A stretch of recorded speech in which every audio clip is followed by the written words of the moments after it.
Halo adik-adik, kita ketemu lagi. Pada kesempatan video kali ini, kita akan belajar tentang tematik tema 1, subtema 1, ciri-ciri makhluk hidup, pembelajaran 2.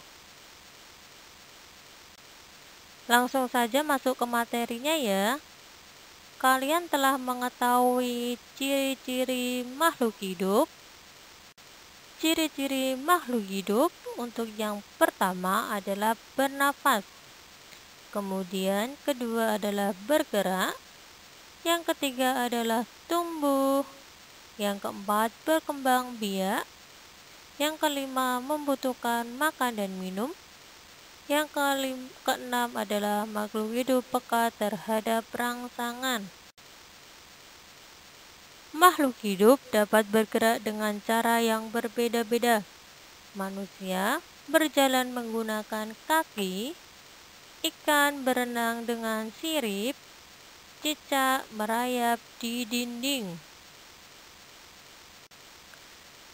Nah, ini kakak punya beberapa jenis cara bergerak hewan. Yang pertama itu adalah berenang menggunakan sirip, antara lain paus dan lumba-lumba.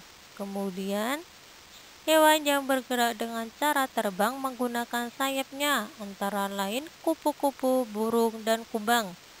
Kemudian dengan cara melompat yaitu hewan katak, kelinci, dan kanguru.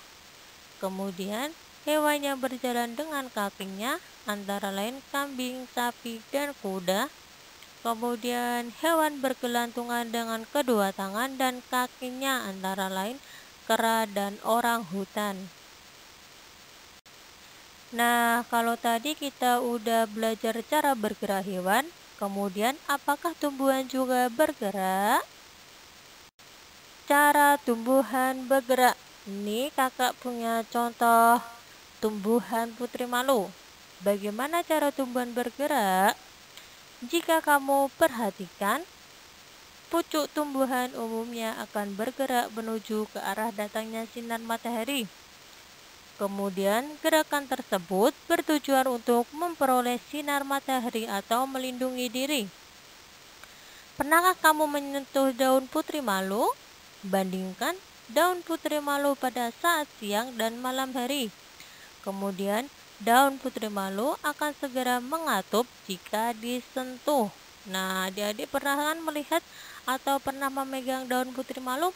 Nah, daun putri malu itu ketika disentuh daunnya akan mengatup.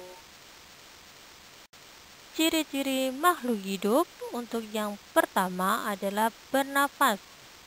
Kemudian kedua adalah bergerak. Yang ketiga adalah tumbuh. Yang keempat berkembang biak. Yang kelima membutuhkan. Nah, kalau manusia dengan hewan itu bernafas, apakah tumbuhan juga bernafas adik-adik? Nah, tumbuhan itu juga punya alat pernapasan. Udara masuk melalui daun atau akar dan batang. Nah, alat pernapasan pada permukaan daun itu disebut stomata. Makhluk hidup dapat tumbuh dan berkembang. Tumbuh artinya bertambah ukuran tinggi dan beratnya. Makhluk hidup dapat berkembang biak. Cara berkembang biak makhluk hidup berbeda-beda. Ada yang berkembang biak dengan cara melahirkan, ada juga yang berkembang biak dengan cara bertelur. Nah, adik-adik pernah tahu atau pernah lihat cara berkembang biak hewan kambing? Nah, kalau kambing itu termasuk hewan yang berkembang biak dengan cara melahirkan. Kemudian kalau ayam itu cara berkembang biakannya adalah dengan cara bertelur. Nah, adik-adik udah tahu ya apa saja hewan yang berkembang biak dengan cara melahirkan dan hewan yang berkembang biak dengan cara bertelur. Makhluk hidup memerlukan makanan dan air. Manusia memerlukan tumbuhan dan hewan untuk makanan.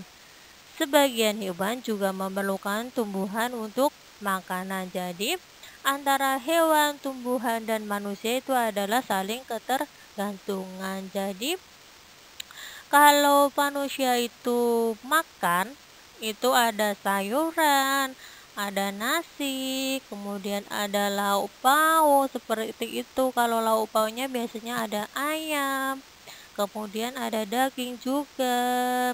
Nah, karena ini adalah adanya saling ketergantungan. Seperti itu adik-adik. Cara tumbuhan bergerak. Ini kakak punya contoh tumbuhan putri malu. Bagaimana cara tumbuhan bergerak? Jika kamu perhatikan, pucuk tumbuhan umumnya akan bergerak menuju ke arah datangnya sinar matahari. Kemudian, gerakan tersebut bertujuan untuk memperoleh sinar matahari atau melindungi diri.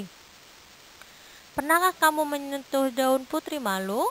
Bandingkan daun putri malu pada manusia adalah makhluk hidup yang paling sempurna. Manusia dapat melakukan gerakan dengan bermacam-macam cara. Nah, ini kakak punya beberapa jenis cara bergerak hewan. Yang pertama itu adalah berenang menggunakan sirip, antara lain paus dan lumba-lumba. Kemudian, hewan yang bergerak dengan cara terbang menggunakan sayapnya. Nah, kalau tadi udah dipraktekkan, kemudian dari praktek lari tersebut tadi, ada kekuatan kaki itu menjadi faktor utama dalam melakukan gerakan berjalan dan berlari. Nah, adik-adik, semisal dalam setiap perlombaan pasti ada yang menang, kemudian ada yang kalah. Nah, dari pemenang itu tidak boleh sombong, kemudian harus bersyukur. Kemudian yang sebaliknya, yang kalah itu tidak boleh berkecil hati dan harus terus berusaha. Makhluk hidup memerlukan makanan dan air. Manusia memerlukan tumbuhan dan hewan untuk makanan. Sebagian hewan juga memerlukan tumbuhan untuk makanan. Jadi, antara hewan, tumbuhan, dan manusia itu adalah saling ketergantungan. Jadi, kalau manusia itu makan, itu ada sayuran, ada nasi, kemudian ada lauk pauk seperti itu. Kalau lauk pauknya biasanya ada ayam, kemudian ada daging juga. Nah, karena ini adalah adanya sila pertama berbunyi ketuhanan yang Maha Esa. Lambang sila pertama adalah bintang. Lambang ini menunjukkan bahwa bangsa Indonesia menyatakan kepercayaan dan ketakwaan terhadap Tuhan Yang Maha Esa, taat terhadap perintah Tuhan dengan baik. Selain itu juga harus saling menghargai kepercayaan orang lain. Garuda Pancasila adalah lambang negara Indonesia. Burung Garuda besar gagah perkasa. Lihatlah perisainya. Perisai itu memuat simbol dan sila-sila Pancasila. Pancasila adalah dasar negara kita. Adik-adik, Pancasila itu terdiri dari 5 sila. Untuk sila yang pertama bunyinya adalah ketuhanan yang Maha Esa. Kemudian sila kedua berbunyi kemanusiaan yang adil dan beradab. Kemudian sila yang ketiga adalah persatuan Indonesia.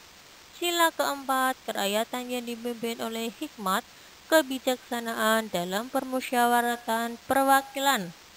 Untuk sila yang terakhir adalah keadilan sosial bagi seluruh rakyat Indonesia. Nah, adik-adik, cukup sekian untuk pembelajaran kali ini. Ketemu lagi di pembelajaran selanjutnya. Terima kasih.